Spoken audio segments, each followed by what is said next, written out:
Now, I would tell you that I think that one of the massive differentials between a psychological winner and a psychological Atleaster is their perception of failure.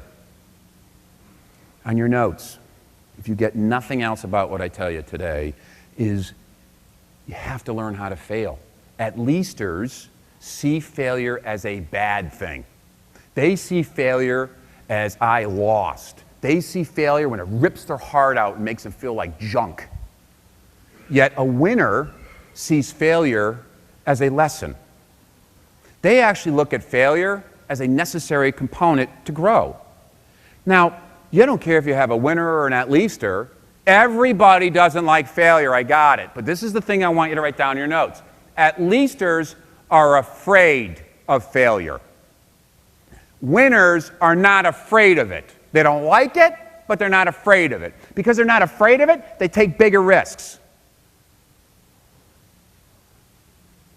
And the other massive differential I've noticed about Atleasters and winners in my eyes and the people I train, and this is something I hope that you're going to get out of what we're talking about, a winner is focused in on how good can I be. I'm not worried about the outside. I'm worried about the inside. Winners always ask themselves, how good can I be? What's my ideal self? And they strive to be their ideal self. Do they have a lot of toys around? Do they make a lot of money? Are they successful? Yes, but that's secondary. That's the outcome of them pursuing their ideal self. And I also love the fact that at least the ones I've dealt with and we help, they live in a world of why not? Why not? How come I can't do that? How come I can't have that car at my age? How come I can't take off 30 days in work? How come I can't take off every Friday and still make more money? Why not? They love the words, why not? I also love the word stop it. That was hilarious, right? Oh, I was hoping to get that thing on my video. I have a 17-year-old. I love to bring it out home. Stop it! Right? It's fantastic. Bill, how short would our coaching sessions be? How are you? Good. Stop it! Right?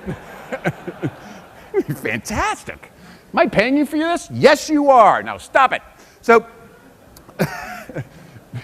actually in New York, that could actually work. I'm thinking about it now. So, oh, thank you, Glenn. You're so smart. Yes. So, role performance is when we look at comfort zone, sometimes we're high and sometimes we're low, sometimes we're on fire and sometimes we're not.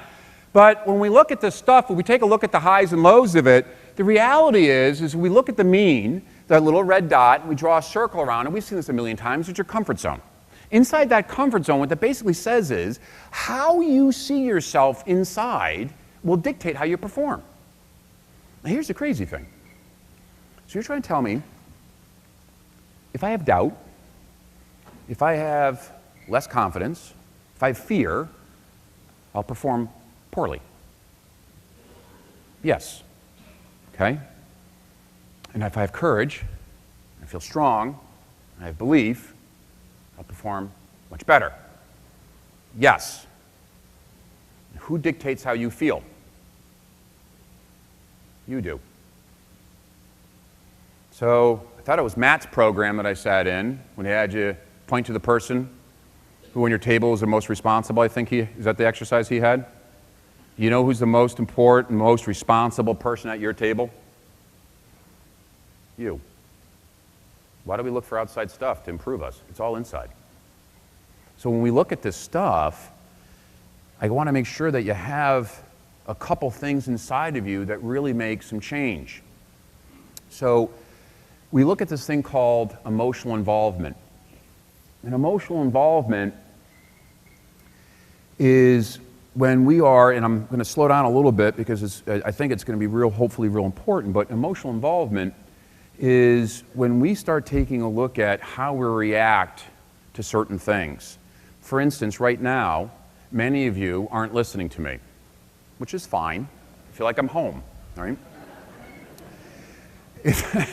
And some of you may be even thinking to yourself, okay, if I get out of here sooner, I can get my 6:30 flight. If I get my 6:30 flight, I can get here. If I can get here, I can get home. If I can do that, I can do this, and I can do it. And we're actually physically here, but we're mentally someplace else.